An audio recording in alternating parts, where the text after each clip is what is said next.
All right, guys, how's it going? Well, guess what? In this video, we're going to be talking about Alexander Isak. We're going to be looking at what Arne said regarding his attacking options and see if there's any sort of detail we can read into. You know, I've got Dave, my AI assistant, to analyse it for us. I've been training him since last year, as my regulars know, to analyse football articles, the journalists that write them, and also the platforms that, push them or whatever. So we're going to look at what Slot said. And then Dave will give his analysis as to what he thinks, and then you can tell me in the comment section whether you agree with him, me, us, whatever. All right. So obviously we've got a big game tonight. It's going to be some atmosphere, that isn't it?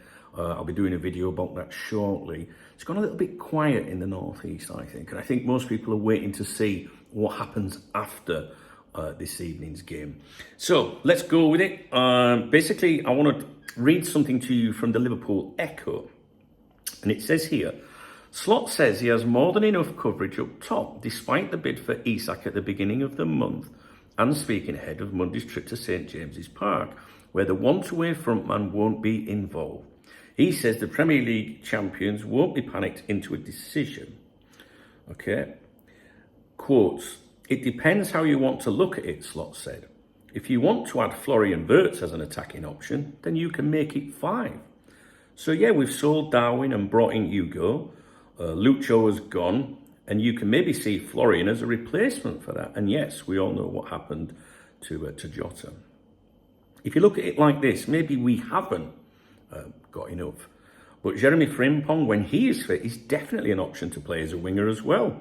So then we end up at 6 forwards. I think I said it already. We have 6 players that can play in 3 positions. That is the answer. Yes, I'm happy."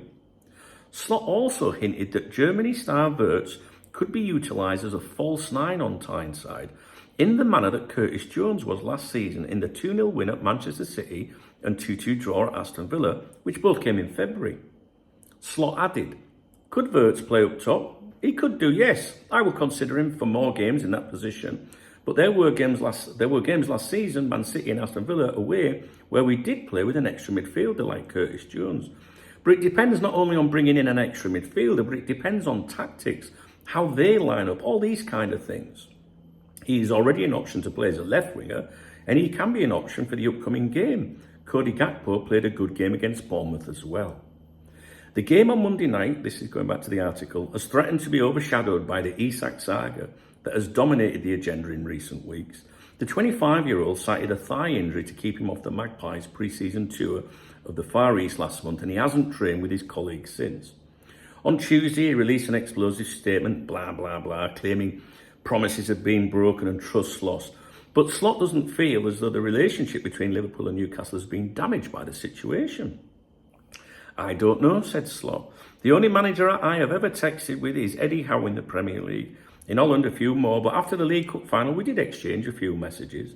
So if I will see him, I will be the same as I was last year, and I expect nothing different from him as well. If you are talking on a high level, then I have no clue. For me, it is still the same relationship with him." So what he's saying there, talking on a high level, he's on about like a boardroom level and stuff like that, isn't he? So let's see what Dave's got to say, and I want to see what you think of this, right? Playing down urgency. Quote, "We have 6 players for 3 positions. I'm happy. This is classic transfer poker. Slot knows everyone can count. Darwin gone, Diaz gone, Jota tragically lost. Calling it 6 forwards by stretching Wirtz and Frimpong into the category is a deliberate attempt to inflate perceived depth. Message to Newcastle, though. We're not desperate. We can cope with what we've got. You can't hold us hostage." The false 9, the Wirtz flexibility. Slot talks up Wirtz as a false 9 option, just like Curtis Jones last season, and highlights Gakpo's Bournemouth performance. Tactically valid? Maybe, but the real purpose is to signal adaptability. Negotiation angle. Even if you stall on Isak, we've got tactical solutions in-house. We'll survive. That weakens Newcastle's Liverpool are desperate narrative. Framing Liverpool as calm. The quote, "We won't be panicked into a decision." That's not really for the fans. It's a direct line to Newcastle's boardroom. It positions Liverpool as controlled, patient and willing to walk away if the price is wrong. And I think Liverpool are, guys. I'm not saying they will walk away, but I don't think we'll get mugged off. I don't. I'm still reasonably confident that it's going to happen. I think it'll happen this window. I think Isak will be a Liverpool player at some point. But that bit there, that willing to walk away if the price is wrong for Liverpool, I think they would. Standard Edwards-Hughes messaging, says Dave. Calm front, aggressive negotiations in the background. Respect to Eddie Howe. Slot goes out of his way to stress a good relationship with Howe, even mentioning text messages after the League Cup final. By doing this, he keeps the public optics clean. No manager-to-manager tension, no war of words. That makes it harder for Newcastle to spin the saga as Liverpool disrespecting them. Again, leverage preserved. What this all suggests, to the fans, we're fine, we have depth, don't panic. To Newcastle, we're not going to smash through your valuation out of fear. We'll wait it out and use stopgaps if needed. Reality, the need for a striker is obvious. Slot wouldn't be floating Wirtz and Frimpong as forwards if the cupboard was genuinely full.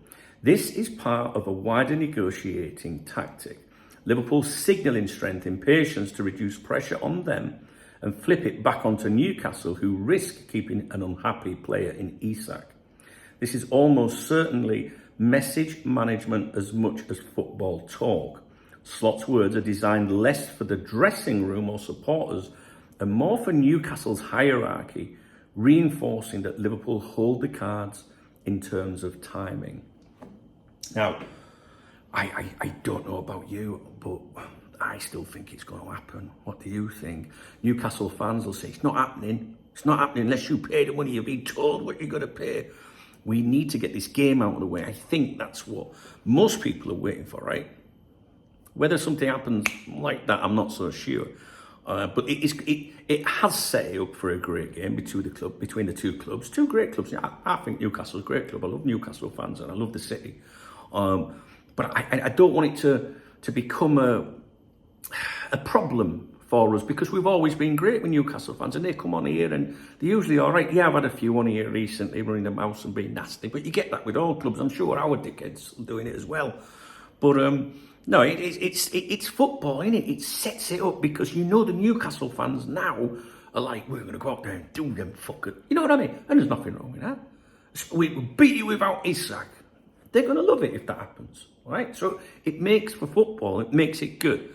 I just don't want it to be to ruin it, like between friends, if you like, because what I mean by that is I do see Newcastle fans as friends of Liverpool. I do, but these things can get a bit emotional and people lose the shit and stuff like that, don't they? Anyway, what do you think? Do you think Dave was right there? Do you think Slot's comments there were more of a message to Newcastle, or did it include a bit of messaging to us saying, hey, don't worry, we're all right? See, I think we are. I'm not worried at all. If we don't get Isak, I'm not going to be. I want to say I don't give a fuck, because genuinely I don't. I would like to see us sign him, but I'm not. I would be more disappointed if we didn't sign a centre-back. It's true, but I'm not going to lose any sleep over it. I just hope Liverpool don't pay more than they want to. You know what I mean? So we'll see.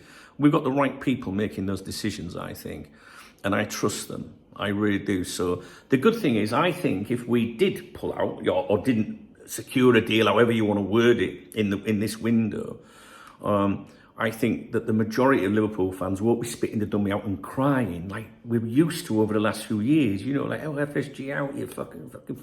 You know what I mean?